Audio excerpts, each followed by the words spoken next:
Good morning, students. Myself, Dr. Harshita Rathod, assistant professor psychology.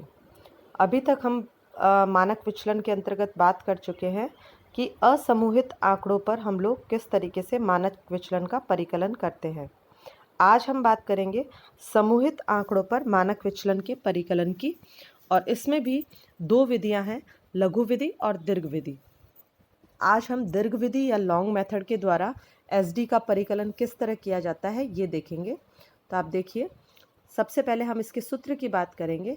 आपको SD की long method का जो सूत्र है वो दे रखा है, SD is equals to under root sigma F small x square upon n. इनमें यहाँ जो एब्रीवेट्स हैं उनके मीनिंग देखिए।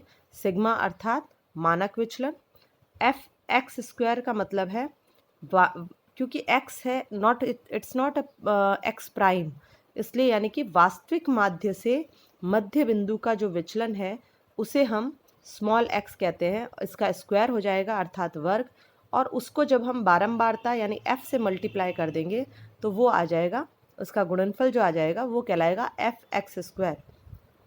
उसके बाद सिग्मा जो है वो योगफल है, यानी जितने भी आपके पास एफ एक्स स्क्वायर होंगे इन सब को आप जोड़ देंगे, और उसके बाद n आपके पास बारंबारताओं की कुल संख्या है, उस n से इसको डिवाइड कर देंगे और फिर आप अंडर रूट में निकाल लेंगे, तो ये आपके पास SD आ जाएगा।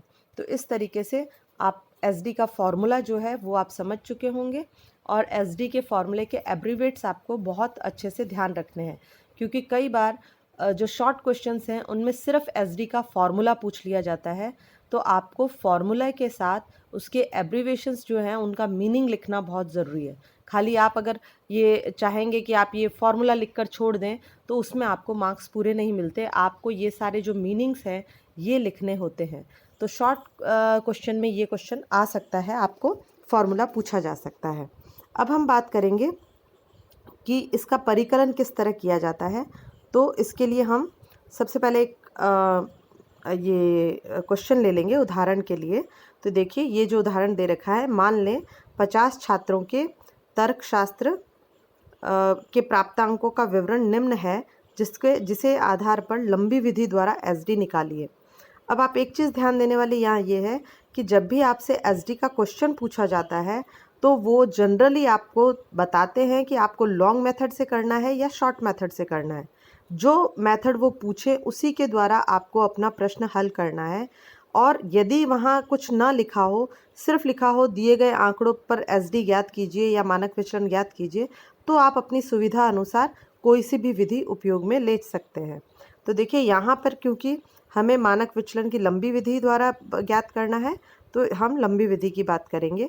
सबसे पहले बात करें, आपको ये वर्गांतर और बारंबारता, ये जो दो चीज़ें हैं यानी क्लास इंटरवल वर्गांतर और फ्रीक्वेंसी यानी बारंबारता, ये दो चीज़ें आपको प्रश्न में दी गई होंगी, यानी कि ये दो कॉलम्स आपको दिए गए होंगे।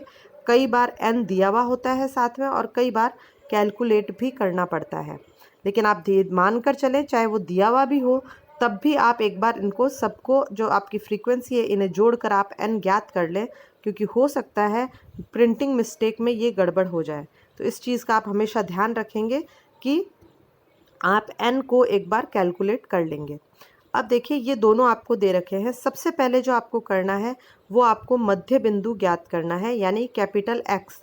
कैपिटल X मध्य बिंदु का फॉर्मूला हम पिछले लेक्चर्स में बता चुके हैं, और कई सारी स्टेट्स में हमें मध्य बिंदु निकालना होता है। स्टार्टिंग के वीडियोज़ अगर आप जाकर देखें तो उसमें आपको मध्य बिंदु मिल जाएगा किस तरह निकालना है। मध्य बिंदु का जो फॉर्मूला है वो exact lower limit plus exact upper limit minus exact lower limit upon 2। तो इस तरीके से इस फॉर्मूले द्वारा आप मध्य बिंदु ज्ञात कर लेंगे। हर क्लास इंटरवल का मध्य बिंदु आप ज्ञात कर लेंगे इस तरीके से।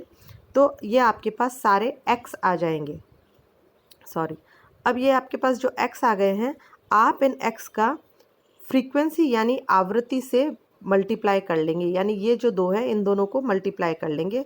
3 into 92, 5 into 87, 4 into 82, 5 into 77, 12 into 72। तो ये क्योंकि आपके वो कैलकुलेटर अलाउड है आपको एग्ज़ाम में ले जाना, सिंपल वाला कैलकुलेटर, तो वो आप ले जा सकते हैं, तो इसमें कोई ज़्यादा दिक्कत नहीं आएगी। आराम से आप एफ एक्स निकाल लेंगे, एफ इंटू कैपिटल एक्स। और यहाँ पे आप जितने भी एफ एक्स आएंगे उन सब को आप जोड़ लेंगे तो ये सिग्मा एफ एक्स आ जाएगा। अब आप जैसा कि जानते हैं मीन का ग्रुप्ड डेटा का जो सूत्र होता है वो है sigma f x upon n. तो इस सूत्र में आप मान रख लेंगे।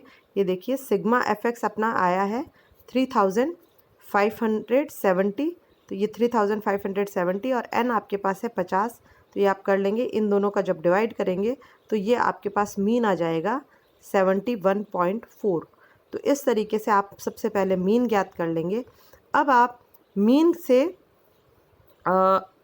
मीन को जब सभी आपके जो प्राप्तांक बोल लें या मध्य बिंदु बोल लें, मध्य बिंदु में से जब आप मीन माइनस करेंगे, ये आपका मध्य बिंदु है, देखिए इनमें से आपको मीन को माइनस करना होगा सभी मध्य बिंदु में से, तो आप ये विचलन यानी स्मॉल एक्स प्राप्त करेंगे। ये देखिए इसका सूत्र भी लिखा है कैपिटल एक्स माइनस मीन, तो आपके पास विचलन आएगा। तो आप इन सब में से जो आपका मीन है यानी कि 91 में से आप 71.4 जो है आपका मीन आ रहा है वो आप माइनस कर लेंगे। ये देखिए 71.4, इस तरीके से आप सभी में से 71.4 आप माइनस करते चले जाएंगे इन सब में से, ये सारों में से। तो आपके पास ये x आ जाएगा स्मॉल x, जिसे हम बोलते हैं विचलन। ध्यान रखने वाली बात है कि जो अंक माइनस में आएगा उनको आप माइनस में लिखेंगे, जो प्लस में है उनको प्लस में लिखेंगे, अर्थात यहाँ पर प्लस माइनस का आप ध्यान रखेंगे।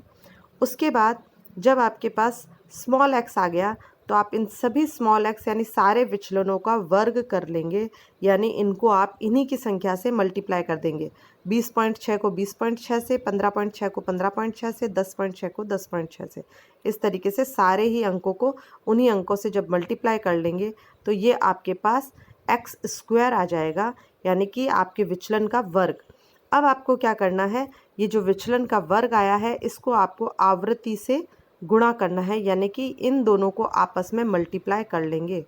यानी आपका 424.36 को आप 3 से मल्टीप्लाई करेंगे, 243.36 को 5 से, इस तरीके से हर अंक को उसकी आवृत्ति से आप मल्टीप्लाई कर लेंगे। हर आवृत्ति वितरण जो जो विचलन दे रखा है विचलन का स्क्वायर, उसको उसकी आवृत्ति से मल्टीप्लाई करेंगे तो आपके पास एफ एक्स स्क्वायर आ जाएगा। और लास्ट में आप इस एफ एक्स स्क्वायर जितने भी आए हैं उन सब को आप सिग्मा कर लेंगे, यानी जोड़ लेंगे, तो आपके पास sigma F small x square आ जाएगा। अब आप देखिए जो हमारा फॉर्मूला है एस डी का, उससे संबंधित सारे ही जो पद हैं वो या सारे ही जो मान है वो आ गए आपके पास। सिग्मा एफ एक्स स्क्वायर आ गया और एन आपको पहले से पता था। अब आप इसमें मान रख देंगे दोनों का और उससे आप आंसर प्राप्त कर लेंगे। यानी देखिए 5832 ये आपका सिग्मा एफ एक्स स्क्वायर था अपॉन 50 आपका एन था। इन दोनों को आप पहले डिवाइड कर लेंगे तो आपके पास आएगा 116.64 और फिर आपके कैलकुलेटर में वर्गमूल का चिन्ह दिया हुआ होता है वो दबाएंगे तो आपके पास उसका वर्गमूल आ जाएगा 10.8। तो इस तरीके से आपका एस डी निकल कर आ जाएगा जो कि आंसर होगा 10.8। इस तरीके से बड़े ही सिंपल तरीके से आप एस डी या मानक विचलन दीर्घ विधि द्वारा ज्ञात कर सकते हैं। और इससे संबंधित जो भी प्रश्न आपको बुक में दिए गए हैं प्लीज़ आप उनको हल करने की कोशिश करें। कोई प्रॉब्लम आए तो आप व्हाट्सएप ग्रुप पे पूछ सकते हैं। तो आई थिंक आपको ये समझ आ गया होगा। कल हम इसी की लघु विधि का कैसे परिकलन करना है लघु विधि द्वारा वो देखेंगे। Thank you.